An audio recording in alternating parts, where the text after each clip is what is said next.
2026 আজকে সেই ঐতিহাসিক 15ই আগস্ট। আজকের এই দিনে আমরা হারিয়েছিলাম আমাদের বাংলাদেশের সর্বকালের শ্রেষ্ঠ নেতাকে, বঙ্গবন্ধু শেখ মুজিবকে সপরিবারে।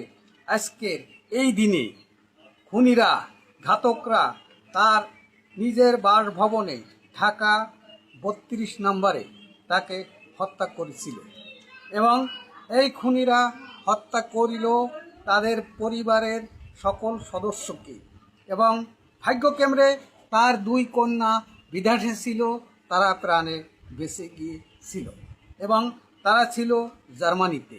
তাদেরকে শ্রীমতী ইন্দিরা গান্ধী, ভারতের তৎকালীন প্রধানমন্ত্রী, সে বিশেষ বিমানে দিল্লিতে নিয়ে আসছিল। তা না হলে পুরো পরিবারকে এই খুনিরা, এই ঘাতকরা নির্মূল করে দিত। এবং আজকে হলো আমাদের বাংলাদেশের স্বাধীনতার মহানায়ক এবং সর্বকালের সর্বশ্রেষ্ঠ বাঙালি জাতির জনক শেখ মুজিবের মৃত্যু দিন। এবং আজকের এই দিনটা আমাদের একটি জাতীয় শোকের দিন। এবং আজকের এই দিনে শেখ মুজিবকে সপরিবারে হত্যা করছিল ঘাতকরা। তারা এই দেশের বাঙালি এবং তাদেরকে আমরা কোনো দিন ক্ষমা করব না।